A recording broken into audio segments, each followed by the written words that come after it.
Continuando os nossos estudos sobre RH, hoje nós vamos falar de sindicatos profissionais, do sindicalismo e da relação que o RH precisa na hora de pensar no desconto da contribuição sindical. Então, dessa relação sindical surge, evidentemente, aí como reflexo da relação de emprego, responsabilidades por parte do empregador também quando nós pensamos no sindicalismo. Vamos, então, pensar um pouco aqui nos fundamentos estruturais e também na contribuição sindical. Vamos, então, trabalhar esse tema sindicatos profissionais, né? Começando aí dos nossos fundamentos. A história, então, dos sindicatos profissionais, ela tem a sua estrutura na Revolução Industrial. Sindicato, conceitualmente, é uma associação estável e permanente de trabalhadores, tanto urbanos quanto industriais ou rurais, né?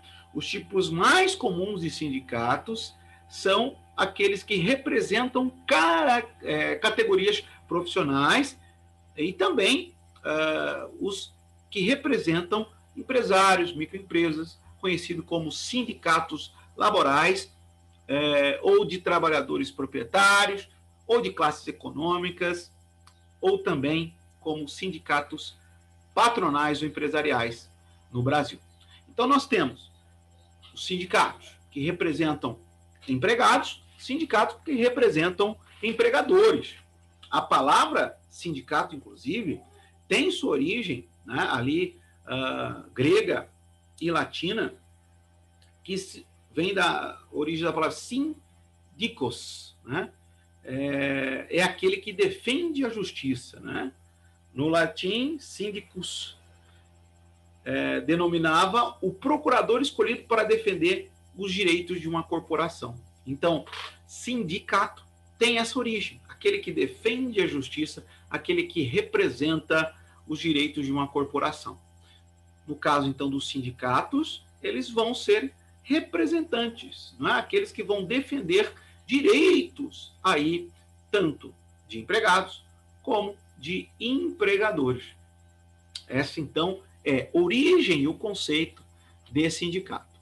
Um pouquinho mais adiante, nós podemos pensar no sindicalismo na história da Revolução Industrial. Né? Então, quando nós pensamos na industrialização e na consolidação do capitalismo na Europa, ali impulsionados, sobretudo, pela Alemanha, pela França, nós vemos o crescimento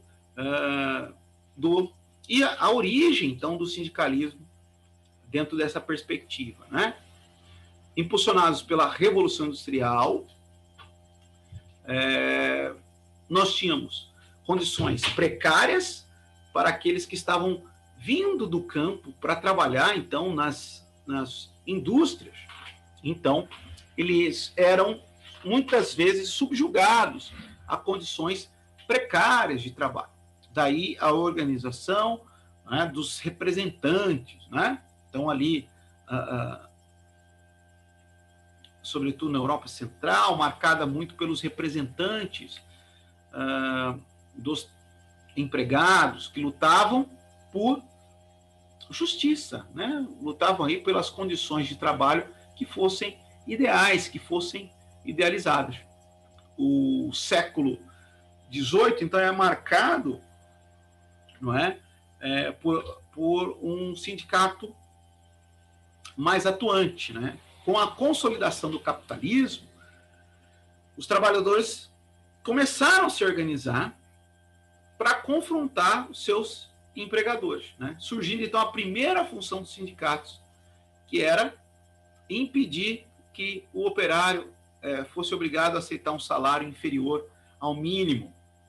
Então, os empregadores ofereciam qualquer tipo de salário, então os empregados começaram a se organizar, criando os sindicatos para lutar e confrontar seus empregadores por melhores condições de trabalho. Um evento na história que marca muito esse nascimento, um grande evento representativo, né, foi aí a quebra de máquinas fabris, né, conhecido como o ludismo na Inglaterra, né? Então, um grande evento aí marcado aí na primeira Revolução Industrial, né? Pouco tempo depois desse evento, o parlamento inglês aprovou uma lei permitindo a livre associação dos operários, proporcionando, né, aí o surgimento daquilo que ficou denominado como trade unions, né? As trade unions possibilitaram a fixação dos salários para a categoria, regulamentação do salário e também participação em lucros dentro ali, sobretudo, a Inglaterra, com a primeira Revolução Industrial, possuía grande maquinário ali pela sua capacidade, dentre outras fatores, capacidade de exploração da tecnologia a vapor. Então, essa é a origem aí do sindicato, ali, século XVIII, né, a origem sindical. Podemos, então, pensar no sindicalismo no Brasil, um breve panorama dessa história sindical no Brasil, que tem origem no final do século XIX, a partir da abolição da escravidão. Então, no momento em que o Brasil aboliu a escravidão como um processo econômico, a utilização, então, de mão de obra passou a ser de trabalho assalariado. É claro que iniciou muito com pessoas vindas da Europa, né? Então, as pessoas vinham trabalhar no país, vinham trabalhar aqui, se estabeleceram aqui, e nessa corrida industrial no nosso país, não é? Final do século XIX, nós tivemos, então, aí muita exploração do empregado, né? E começaram, então, a surgir algumas organizações de trabalhadores, como as uniões operárias, a sociedade de socorro e ajuda mútua, né? As formas de organização de trabalhadores no Brasil.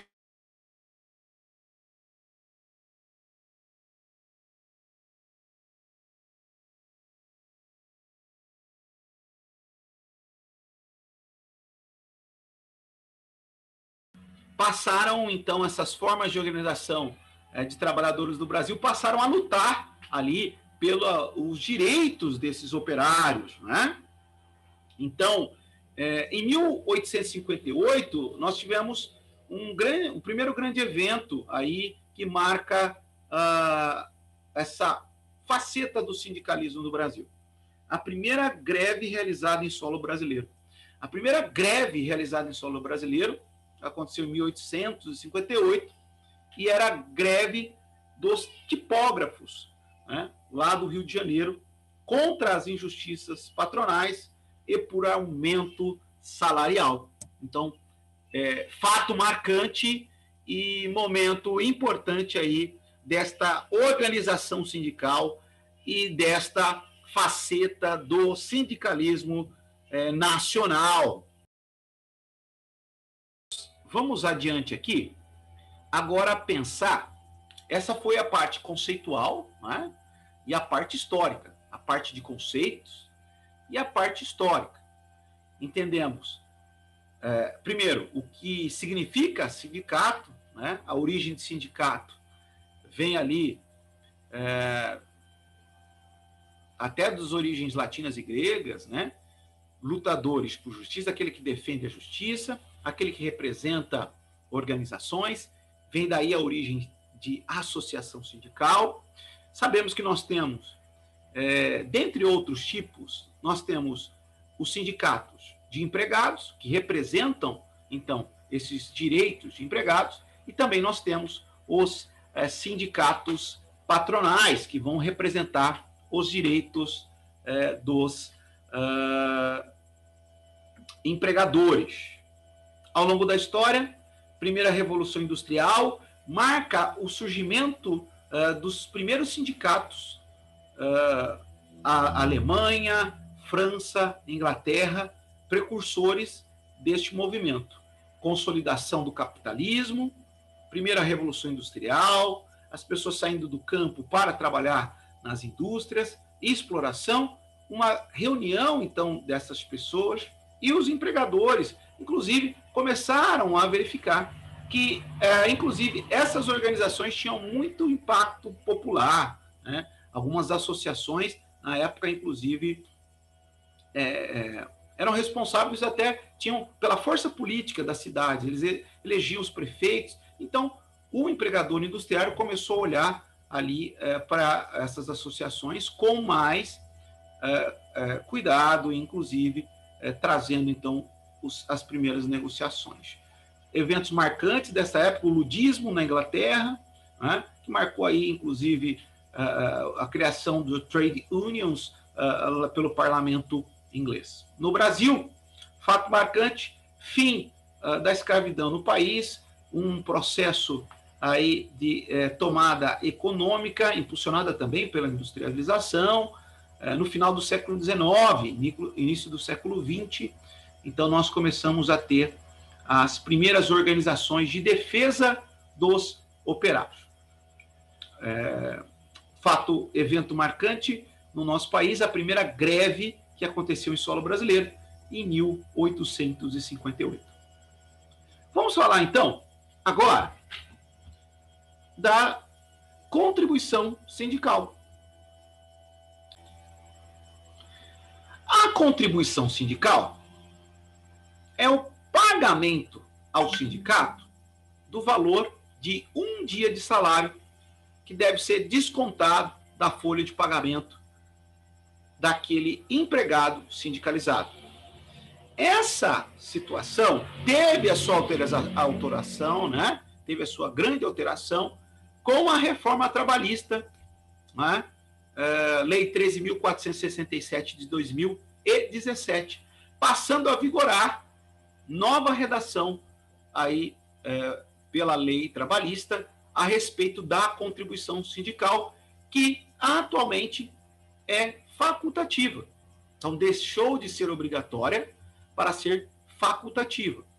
Nenhum empregado é obrigado a ser sindicalizado e pagar contribuição sindical.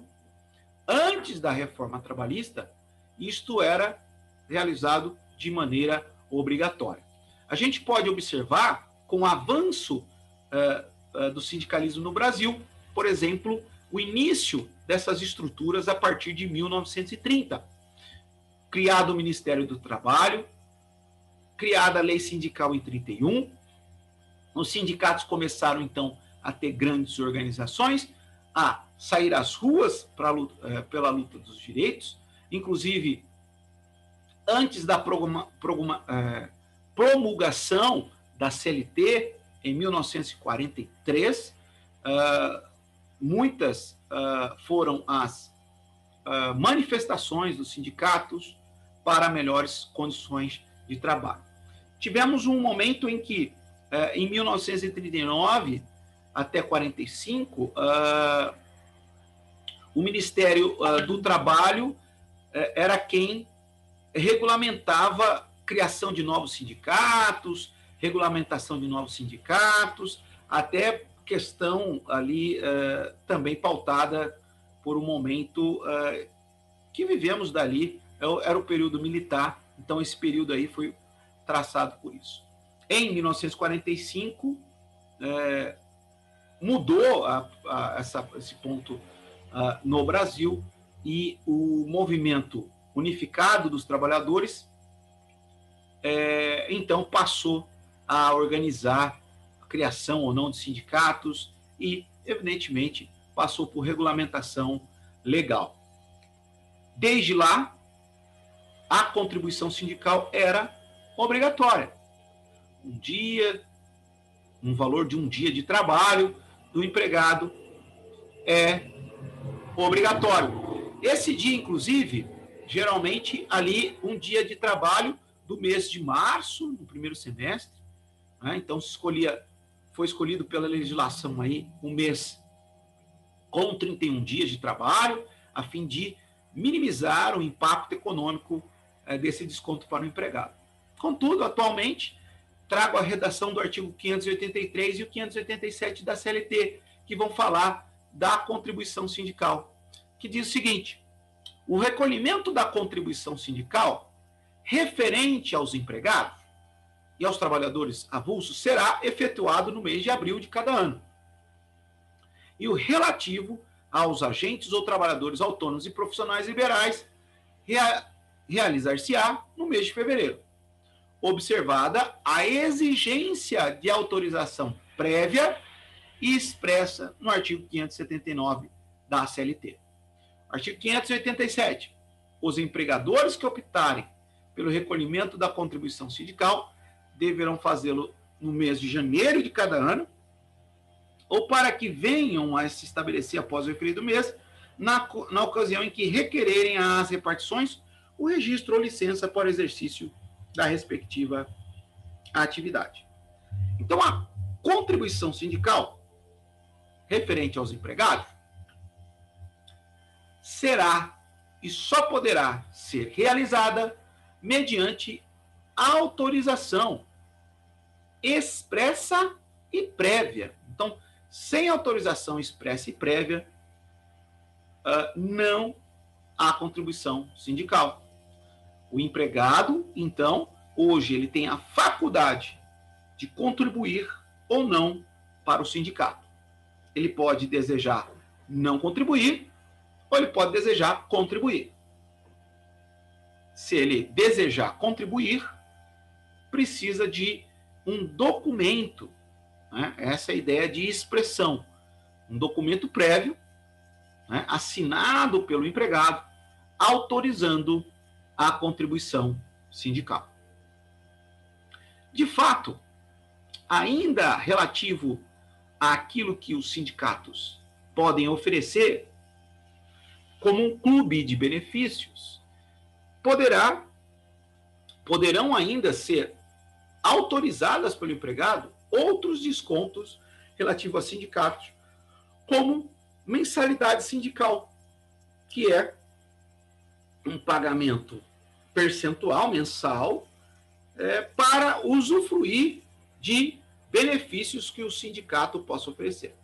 Então, no caso do empregado optar por ser sindicalizado, do empregado optar por contribuir sindicalmente, uma vez por ano, ele ainda pode, o seu sindicato, oferecer benefícios, né? Dentro desses benefícios que o sindicato oferece, ele cobra aí mensalidades sindicais, que são pagas também, podem ser pagas também, descontadas da folha de pagamento. Para tanto, deve o empregado, né, redigir também expressamente sua autorização e vincular aí ao RH, se ele quiser usufruir desses benefícios. Também há a contribuição assistencial que alguns sindicatos podem vir a cobrar dos seus sindicalizados, das pessoas que compõem os seus sindicatos, no caso de algum benefício conquistado para a categoria, né? Os valores e o percentual são sempre definidos em assembleias sindicais, nas reuniões dos seus sindicatos. Esses percentuais, no caso de êxito do sindicato na conquista de novos benefícios, também poderão ser descontados da folha de pagamento, caso o empregado venha a exercer vontade de se sindicalizar e de participar, dentre outras coisas, desta contribuição do tipo assistencial. Então, nós vimos esta relação sindical, esta construção dos sindicatos no nosso país e, desde a reforma trabalhista, a faculdade do empregado em se sindicalizar ou não, de contribuir ou não para os seus respectivos sindicatos.